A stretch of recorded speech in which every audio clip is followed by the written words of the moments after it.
So welcome in this lecture, and now in this lecture today we will discuss unit number first, part B, covalent bonding. Okay. Now in last lecture we discussed what we mean by covalent bond.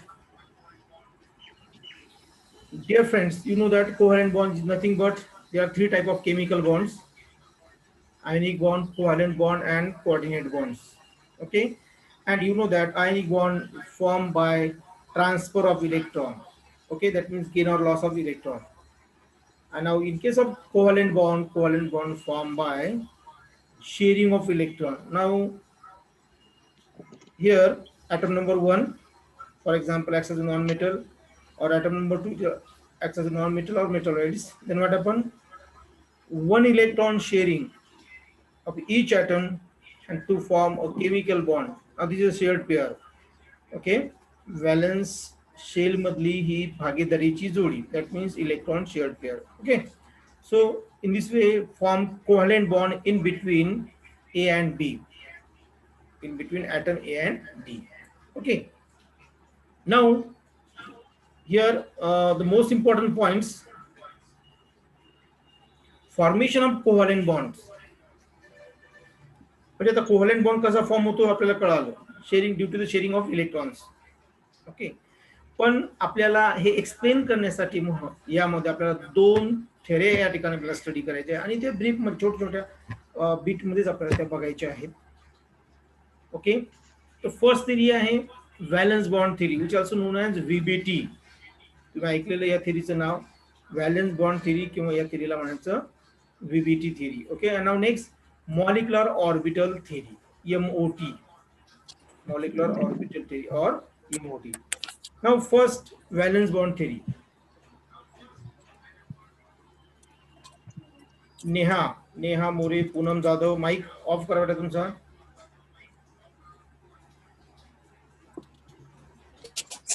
Neha आणि Poonam. Okay, ठीक आहे good. Okay, valence bond theory. Now you know that in case of valence bond theory general features आहेत, general काही assumption जे valence bond theory चे आपल्याला माहित आहेत.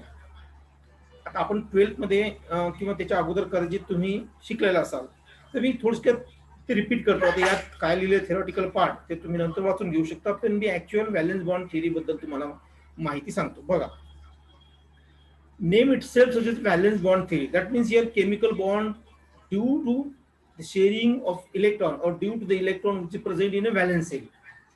म्हणजे व्हॅलन्स सेल मध्ये जे इलेक्ट्रॉन आहेत त्याच्यानुसार हा बॉन्ड फॉर्म होतो आणि त्यावर डिपेंड ही थिअरी आहे. व्हॅलन्स इलेक्ट्रॉनवर डिपेंड ही थिअरी आहे, म्हणून याला व्हॅलन्स बॉन्ड थिअरी म्हटलं. ही पहिली गोष्ट. व्हॅलन्स इलेक्ट्रॉन म्हणजे कोणते? व्हॅलन्स सेल म्हणजे कोणती? आउटर मोस्ट सेलच आपण व्हॅलन्स सेल म्हणतो. बाह्यतम कक्षा, मराठीत काय म्हणायचं? बाह्यतम कक्षा. म्हणजे जी बाह्यतम कक्षा आहे ती आहे व्हॅलन्स सेल. ओके, संयोजक कक्षा, मराठीत त्याला दुसऱ्या शब्दात संयोजक कक्षा असं म्हणतात. Now here number of unpaired electron present in that valence shell. ऐकून घ्या व्यवस्थित ना. व्हॅलन्स सेल मध्ये अनपेअर इलेक्ट्रॉन किती उपस्थित आहे, किती प्रेझेंट आहे, तेवढे बॉन्ड्स तो ऍटम जो आहे तो फॉर्म करतो, अशी ही व्हीबीटी थिअरी म्हणते, व्हॅलन्स बॉन्ड थिअरी म्हणते. That means chemical bond formed by the atom depend upon number of unpaired electron present in their valence cell. Valence cell मध्ये जेवढे unpaired electron असतील तेवढी तो बॉन्ड फॉर्म करतो. पण आपल्याला माहित आहे की ही थिअरी जी आहे, म्हणजे सुरुवातीला आपण ऐकलं असेल ऑक्टेट रूल. कंपाऊंड कसा फॉर्म होतो, मॉलिक्यूल कसा फॉर्म होतो, तर ऑक्टेट रूल नुसार काय होतं? Each and every atom have tendency to gain or loss electron and to complete their octet. म्हणजे अष्टकाचा नियम असं त्याला मराठीत म्हणतात. म्हणजे प्रत्येक ॲटमची टेंडन्सी काय असते? तो इलेक्ट्रॉन गेन करेल किंवा लॉस करेल आणि त्याच्या बाह्यतम कक्षेमध्ये, म्हणजेच आपण त्याला म्हणतो संयोजक कक्षा, आउटरमोस्ट सेल जी आहे त्यामध्ये तो काय करेल? 8 इलेक्ट्रॉन आणेल. किती इलेक्ट्रॉन आणेल? 8 इलेक्ट्रॉन आणेल. आणि म्हणून त्याला काय म्हटलं? ऑक्टेट रूल असं म्हटलंय. पण मग ऑक्टेट रूल हा काही बऱ्याच ठिकाणी फेल ठरला.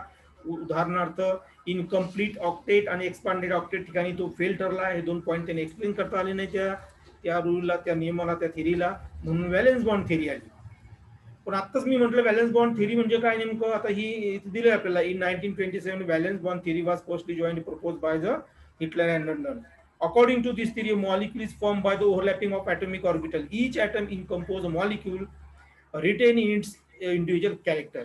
आता ह्याच्यात काय म्हटलं त्यांनी की मॉलिक्यूल जेव्हा तयार होतो दोन ॲटम पासून, पण तेव्हा जेव्हा तो मॉलिक्यूल सेपरेट होतो त्याच्या ओरिजिनल फॉर्म मध्ये येतो तेव्हा तो त्याचे जे अस्तित्व आहे त्याचे जे कॅरेक्टर आहे तो सेल्फ कॅरेक्टर तसे ठेवतो. पण जेव्हा तो मॉलिक्यूल फॉर्म होईल त्याचे कॅरेक्टर मात्र चेंज होतात, बदलतात. उदाहरणार्थ जर हायड्रोजन गॅस आहे ऑक्सिजन गॅस आहे पण दोन्ही कंबाईन झाले तर वॉटर मॉलिक्यूल तयार होतो लिक्विड फॉर्म मध्ये. म्हणजे अशा बऱ्याचशा गोष्टी त्यामध्ये व्हॅलन्स बॉन्ड थेरी मेन्शन केलेल्या आहेत. ओके.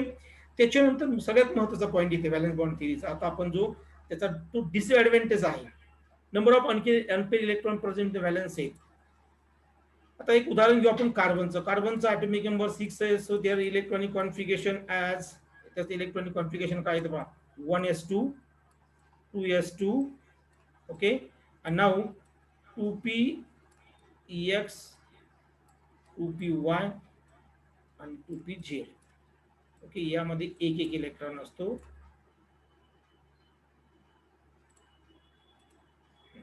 यामध्ये एक एक इलेक्ट्रॉन असतो आणि झेड ऑर्बिट 2pz जी आहे ती काय आहे, वॅकंट आहे. ते 2pz मध्ये काय असतो, 0 electrons. Okay, that means their valence shell contain how many electron, 4 electron. But out of this 4 electron 2 electron which is in a pair form. हे दोन इलेक्ट्रॉन कसे आहेत बरं, हे पेअर मध्ये आहे, जोडीमध्ये आहे. आणि उर्वरित जे दोन आहेत ते कसे आहेत, अनपेअर आहे, सिंगल आहे. कसे आहेत ते, अनपेअर आहे. ओके. आणि according to valence bond theory, valence bond theory काय म्हणते, chemical formed by the atom depends upon the number of unpaired electron in their valence cell. त्याच्या व्हॅलन्स सेल मध्ये संयोजक कक्षेमध्ये जेवढे अनपेअर इलेक्ट्रॉन असेल तेवढ्याच तो केमिकल बॉन्ड फॉर्म करतो. आता इथं आपल्याला दिसते कार्बनच्या संयोजक कक्षेमध्ये व्हॅलन्स सेल मध्ये किती अनपेअर इलेक्ट्रॉन आहे, किती दिसतात आपल्याला, हा एक आणि हा एक, किती, दोनच आहे. व्हॅलन्स सेल मध्ये 4 इलेक्ट्रॉन आहे नो डाऊट, पण त्यातले 2 हे पेअर आहे, जोडीमध्ये आहे. तर हे 2 जे आहेत हे मात्र अनपेअर आहेत. So according to this theory, या थिअरीनुसार हा कार्बन जो हा किती बॉन्ड फॉर्म करेल, 2 बॉन्ड फॉर्म करेल. म्हणजे कार्बन हा काय आहे, हा आहे डायव्हॅलेंट अकॉर्डिंग टू व्हीबीटी. पण ऍक्च्युअल असं आहे का, नाही. ऍक्च्युअल काय, कार्बन हा टेट्राव्हॅलेंट आहे. कार्बन किती बॉन्ड फॉर्म करतो, 4. उदाहरणार्थ एक्झाम्पल CH4, कोणतं एक्झाम्पल घ्या कार्बनचं, CH4 CCl4 काही असेल, कार्बन किती बॉन्ड फॉर्म करतोय, 4. म्हणजे याचा अर्थ या ठिकाणी ही जी थिअरी आहे व्हॅलन्स बॉन्ड थिअरी ही अशा ठिकाणी का ठरली, फेल ठरली. आलं लक्षात. म्हणून नेक्स्ट थिअरीची गरज भासली आणि ती थिअरी जी आहे त्याला म्हणायचं हॅबिटायझेशन. ओके, ते पुढे आपण बघणार आहोत. आता याच्यामध्ये नंतर ही थिअरी जी आहे व्हॅलन्स बॉन्ड थिअरी ही थोडीशी मग 1827 नंतर 1931 मध्ये 1931 मध्ये पॉल्स आणि सॅल्टरनी काय थोडीशी मॉडिफाय केली डायरेक्शनच्या बाबतीत. आता डायरेक्शनच्या बाबतीत कशी सांगायचं बघा, या ठिकाणी डायरेक्ट मी हे एक्झाम्पल तुम्हाला, directional nature of covalent bond. आता आपल्याला ऑक्सिजन सोबत 2 हायड्रोजन कंबाईन होतात, बरोबर आहे. हे ऍक्सिस जे आहे PX PZ आणि PY, या ज्या ऍक्सिस आहे या, तर हे कसे असतात, एकमेकाला परपेंडिक्युलर, आपल्याला माहिती आहे. ओके नाही, PX असेल, PY असेल आणि समजा इथे हे आपण म्हणू PZ आहे, PX म्हणजे हा, हे कसे आहेत, एकमेकाला परपेंडिक्युलर आहे. ओके नाही. मग आता एक लक्षात घ्या, ज्या वेळेस दुसरी ऑर्बिटल, एखादा दुसरा ॲटम जो आहे त्या ॲटमची ऑर्बिटल याला ओव्हरलॅप होत असेल या ऑर्बिटला, तर त्या ठिकाणी अँगल कोणता येईल, 90च यायला पाहिजे, परपेंडिक्युलर अँगल यायला पाहिजे. पण ऍक्च्युअल असं असतं का, उदाहरण इथे दिलेलं आपल्याला वॉटर मॉलिक्युलचं एक्झाम्पल बघा. वॉटर मॉलिक्युल्स मध्ये हा हायड्रोजनची याची 1s2 म्हणजे एक इलेक्ट्रॉन जो आहे 1s1 चा, हा 1s1, 2 नाही पाहिजे तर 1 पाहिजे, हा या 2py सोबत ओव्हरलॅप होतोय. तर दुसऱ्या हायड्रोजनची ही जी 1s1 ॲटॉमिक ऑर्बिटल आहे ही ऑक्सिजनच्या 2pz सोबत ओव्हरलॅप होते. म्हणजे इथं काय समजा वाय सोबत आणि झेड सोबत ओव्हरलॅपिंग झाली. वाय आणि झेड एकमेकाला कसे आहेत, 90च्या अँगल मध्ये, परपेंडिक्युलर अँगल मध्ये, 90च्या अँगल मध्ये आहेत. मग याचा अर्थ या ऑक्सिजन हायड्रोजन यामध्ये असा कितीचा बॉन्ड अँगल पाहिजे, हा बॉन्ड अँगल पाहिजे 90चा. पण ऍक्च्युली हा 90चा असतो का, नाही. तर हा बॉन्ड अँगल हा 90चा नाही, तर हा 105 डिग्री याचा असतो, म्हणजे 105 डिग्री. म्हणजे याचा अर्थ हा बॉन्ड अँगल 90 राहिला नाही. याचं कारण काय, तर याचं कारण असं आहे presence of lone pair electron on a ऑक्सिजनवर. म्हणजे ऑक्सिजन मध्ये आता इथे आपल्याला दिसतंय ऑक्सिजन मध्ये ही व्हॅलन्स सेल आहे, ही एवढी व्हॅलन्स सेल आहे त्याची, बरोबर आहे. मग या व्हॅलन्स सेल मध्ये हे जे दोन आपल्याला सबसेल दिसतात, सब ऑर्बिटल दिसतात, 2s2 आणि 2px2, these are the which in pair form. त्यातले इलेक्ट्रॉन हे जोडीच्या फॉर्म मध्ये, म्हणजे ती आपण म्हणतो लोन पेअर आहे, आणि ती नायट्रोजनवर आपण असं दाखवत असतो. आठवतं सगळ्यांना? म्हणजे याचा अर्थ काय? याचा अर्थ असा की त्या लोन पेअरमुळे काय होतं, या ऑर्बिटल जे आहेत, ज्या वेळी ओव्हरलॅपिंग झाल्या तिथे इलेक्ट्रॉन क्लाउड इन्क्रीज झालाय, त्या काय होतात, रिपेल केल्या जातात, आणि त्याच्यामुळे त्याचा बॉन्ड अँगल जो आहे तो इन्स्टेड ऑफ 90 ऐवजी 90 येण्याच्या ऐवजी तो बॉन्ड अँगल जास्त असतो. म्हणजे इथे सुद्धा ही थेरी काय ठरली, फेल ठरली. लक्षात? ऍक्च्युअली आता येताना दिसताना 90 दिसतो भीमा काही सांगितल्याप्रमाणे, पण तो बॉन्ड अँगल 90चा असतो का? नाही. मग असंच एक्झाम्पल तुम्ही अमोनियाचं सुद्धा घेऊ शकता. हे अमोनियाचं सुद्धा आता इथे सुद्धा 90चा, पण 90चा बॉन्ड अँगल असतो का? नाही. तो किती असतो? 107 डिग्री. हे बघा इथे दिलेलं आहे. वॉटर मॉलिक्यूलचा बॉन्ड अँगल आहे 105.5 degree, while in case of ammonia which is 107.7 degree 5 minute, एवढा त्याचा काय बॉन्ड अँगल आहे. म्हणजे याचा अर्थ या ठिकाणी ही थिअरी या बॉन्ड अँगल एक्सप्लेन करण्यासाठी किंवा डायरेक्शन एक्सप्लेन करण्यासाठी किंवा ऍक्च्युअल व्हॅलन्सी सांगण्यासाठी व्हीबीटी थिअरी काय ठरली, फेल ठरली. म्हणून नेक्स्ट थिअरीचं गरज वाचली, आणि ती थिअरी जी आहे ती आहे hybridisation. That means this is explain on the basis of, this is means the bond angle of water molecule is 105 and ammonia is 107. हे जे आपल्याला एक्सप्लेन करायचं on the basis of hybridisation and VSEPR theory. तर त्या theory आपल्याला आता बघायचं. तर फर्स्ट बघू आपण आता हायब्रिडायझेशन. आपण आता हायब्रिडायझेशन 12th मध्ये आता तुम्ही किंवा 11th मध्ये शिकलेला आहात. हायब्रिडायझेशन म्हणजे काय, नावातच दिलं hybridisation. Actually that means this is a process. बघा थोडंसं आपण काहीतरी लॉजिक लावायचं असतं की आता ATION असं लागतं, ION लागलं. मग आयओन लागलं असेल तेव्हा समजून घ्यायची ती की प्रोसेस आहे किंवा प्रक्रिया असणार आहे. ही काय असणार आहे, एखादी प्रोसेस किंवा एखादी प्रक्रिया ती असणार आहे. फेनॉमेना म्हणू आपण त्याला. मग इथे हायब्रिडायझेशन आहे. हायब्रिड म्हणजे आपण मराठीत त्याला संकरित म्हणतो. That means what happen here, याचा अर्थ इथे काय होतंय, या ठिकाणी दोन वेगळ्या ऑर्बिट एकत्र मिक्स होतात आणि हायब्रिड ऑर्बिटल फॉर्म होते. आलं लक्षात? मग हायब्रिडायझेशन ही एक प्रक्रिया, एक प्रोसेस आहे. मग डेफिनेशन कशी कराल बघा.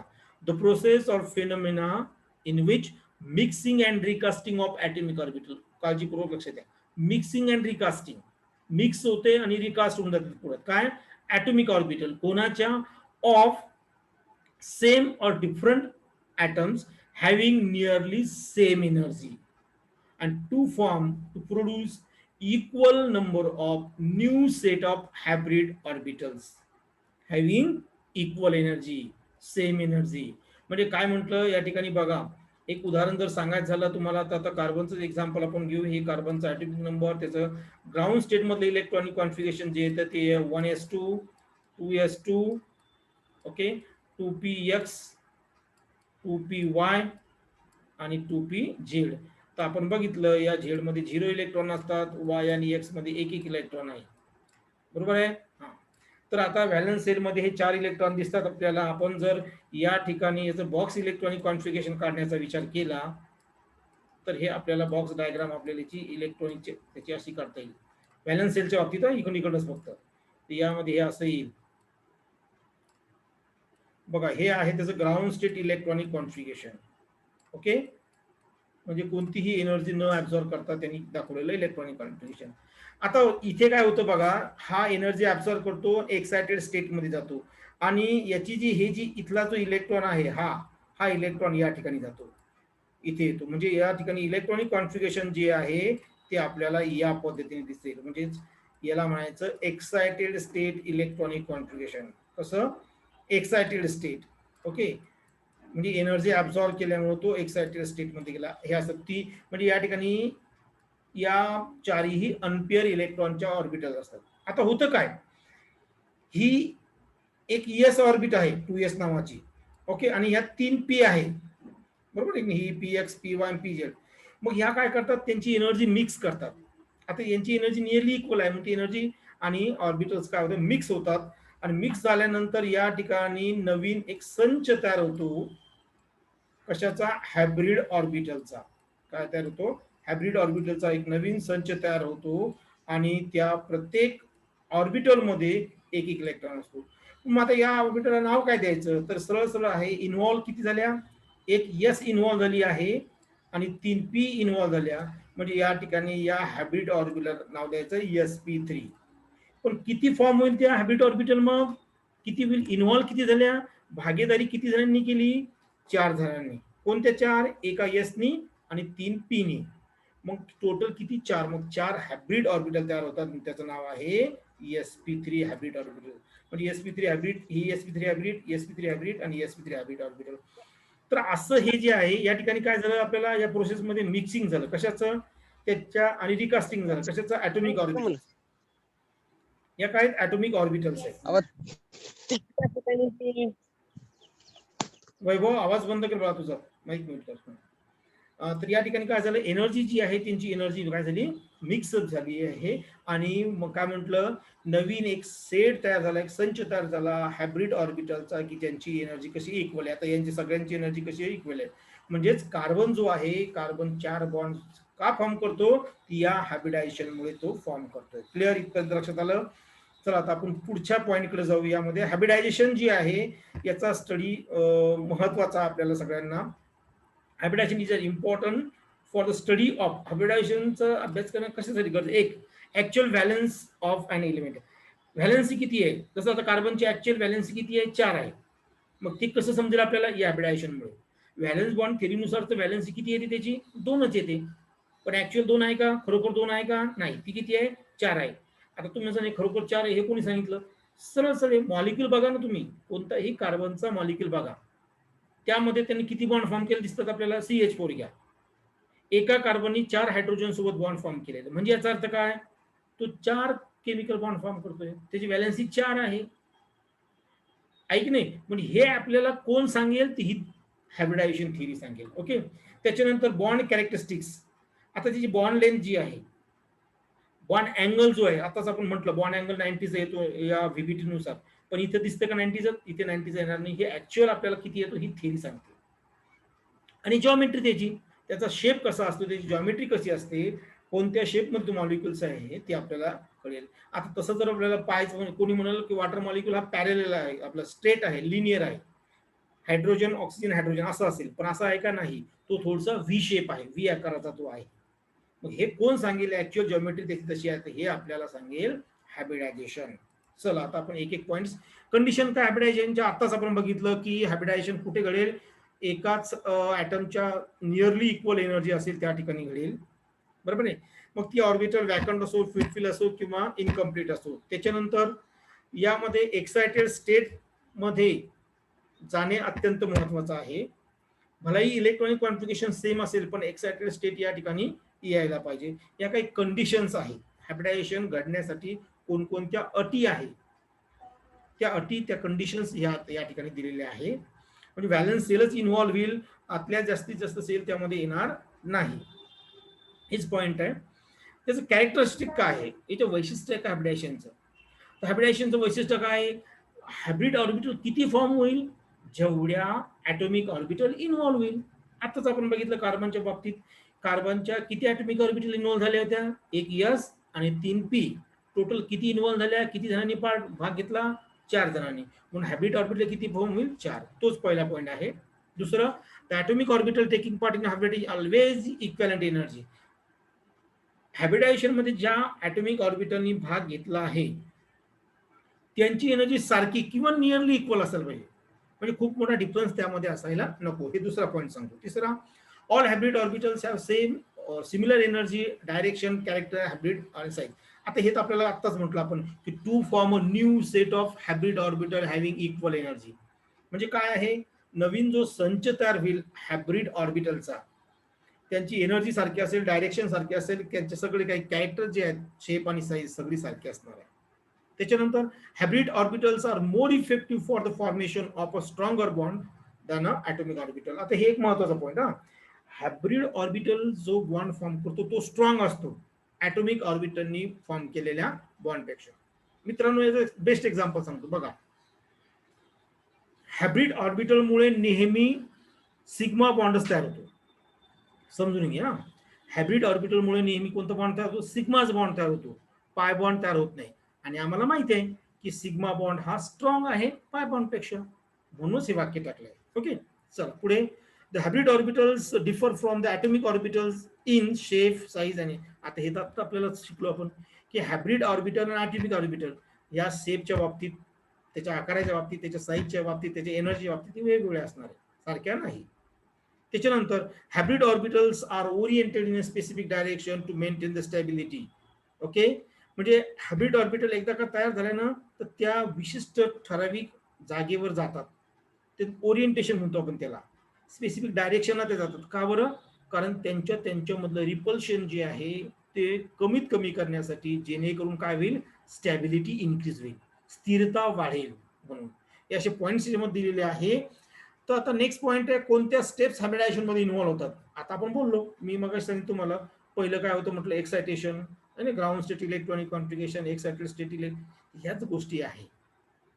बघा, फर्स्ट कोणकोणते पॉईंट्स यामध्ये आपल्याला बघायचे, steps involve in hybridization. First, पहिली स्टेप आहे write ground state electronic configuration. दुसरं, आता इथे 2 नंबर पाहिजे लक्षात घ्या, excited state electronic configuration. Ground state म्हणजे काय, त्यांनी एनर्जी ऍब्झॉर्ब नाही केली, त्याचं जसं तसं इलेक्ट्रॉनिक कॉन्फिगरेशन, जे तुम्हाला आपण या ठिकाणी दाखवलेलं आहे. उदाहरणार्थ कार्बनच्या बाबतीत घेतलं आपण, तर बघा 1s2 2s2 2px एक इलेक्ट्रॉन, 2py एक इलेक्ट्रॉन आणि 2pz 0 इलेक्ट्रॉन. हे त्याचं ग्राउंड स्टेट मधलं इलेक्ट्रॉनिक कॉन्फिगरेशन.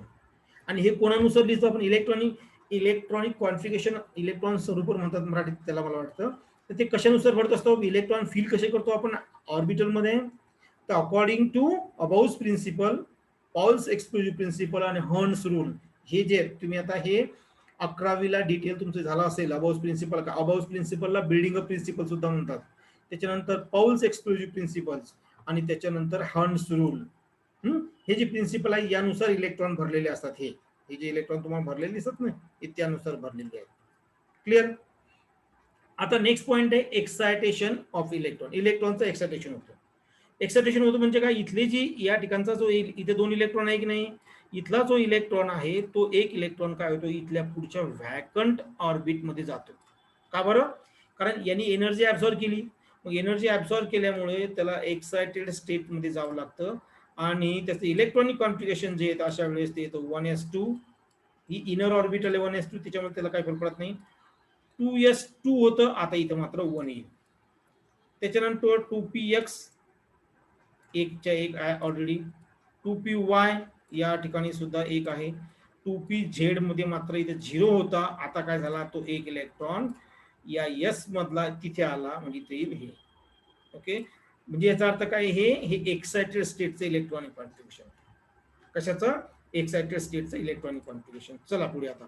ओके, आता ही एक्सायटेड स्टेटची ही महत्वाची, कारण यामध्ये अनपेअर इलेक्ट्रॉनची व्हॅल्यू आपल्याला, संख्या आपल्याला या ठिकाणी क्लिअर कट दिसते. ओके, आणि अनपेअर इलेक्ट्रॉन जे आहेत ते बॉन्ड फॉर्म करण्यासाठी आपल्याला ते बॉन्डिंग फॉर्मेशन मध्ये इन्व्हॉल्व होतात.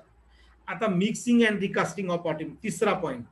पहिला होता ग्राउंड स्टेट इलेक्ट्रॉनिक कॉन्फिगरेशन, दुसरा एक्सायटेड स्टेट इलेक्ट्रॉनिक कॉन्फिगरेशन आणि तिसरा आहे mixing and recasting of atomic orbital. म्हणजे आता काय होतं बघा, एक्सायटेड स्टेट मधल्या ज्या ॲटॉमिक ऑर्बिट्स आहेत त्या काय करतात, एनर्जी मिक्सअप करतात आणि नवीन संच तयार करतात.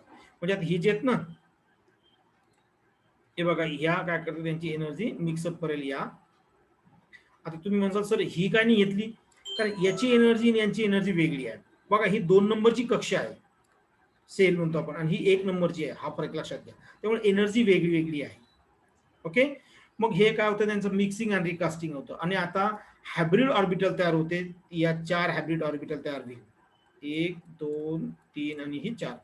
तर प्रश्न असा आहे की 4 याचं नाव काय येईल, तर नाव जे असतं ते जे इन्व्हॉल्व झाले त्याच्यावरून ते नाव देतात. उदाहरणार्थ 1 एस आहे आणि 3 पी आहे, म्हणून sp3 हायब्रिड ऑर्बिटल म्हटलं.